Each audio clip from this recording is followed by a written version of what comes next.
1000 exposants au Salon mondial de l'optique et de la lunetterie, des milliers de visiteurs, mais un seul ambassadeur, retenu parmi une pléiade d'influenceurs très actifs sur les réseaux sociaux.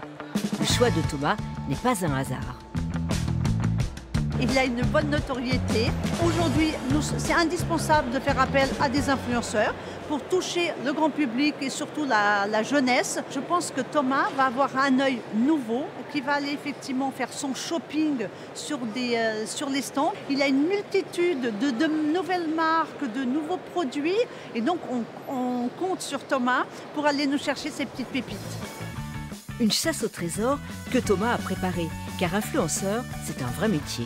On va faire un tour, on se renseigne un petit peu sur l'histoire et voilà, et on n'hésite pas à les mettre en avant parce qu'en fait, si ça nous plaît, ça va potentiellement plaire aux gens qui nous suivent parce que voilà, ils aiment bien un petit peu notre style voilà, ils aiment bien notre style et ce qu'on fait en termes de mode, donc voilà.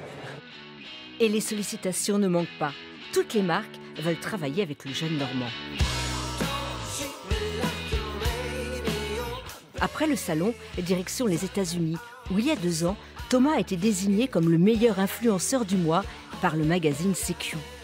Publié à 7 millions d'exemplaires, les lecteurs américains ont pu alors découvrir l'aventure de ce fils d'agriculteur.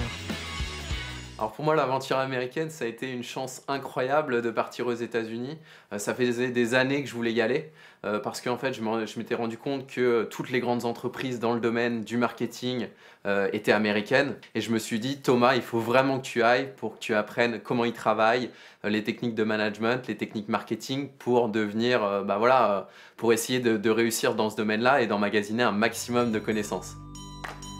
Toute son enfance, il a passé à la campagne, avec pour tout horizon des champs à perte de vue. Désormais, quand il revient chez lui, c'est pour raconter à ses parents ses voyages autour du monde. Je suis fier de lui parce que moi je me dis toujours, je suis sort d'un milieu agricole, donc pour moi c'était quand même peut-être pas un métier rédhibitoire, mais c'était quelque chose de spécial. Et sortir d'un milieu agricole, voir mon fils comme il est là, je me dis, il me disait tout le temps, quand je suis à l'école, papa, il me disait, je suis le seul à avoir des poules et des lapins chez moi, et parce que je suis le fils d'un salarié agricole. Et c'est vrai que de ce côté-là, je l'envie parce que il est toujours égal à lui-même, quoi. C'est ça qui me fait plaisir. Il n'a pas changé? Non, il n'a pas changé. Alors là, c'est là où j'ai effectué mon CM1. Et là-bas, mon CM2, et c'est là-bas que j'ai les plus mauvais souvenirs, parce qu'à l'époque, j'étais pas forcément un très bon élève. Et je me souviens, chaque année, je demandais à ma mère combien il me restait d'années d'école avant de finir, quand j'étais tout petit. C'est des choses qui marquent et qui restent gravées à l'esprit.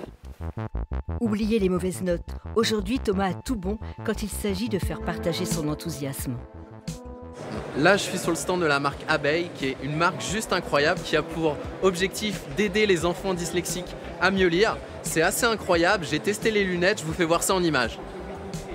Des lunettes pour aider des enfants en difficulté, comme pour faire un clin d'œil aux petits garçons qui n'aimaient pas l'école.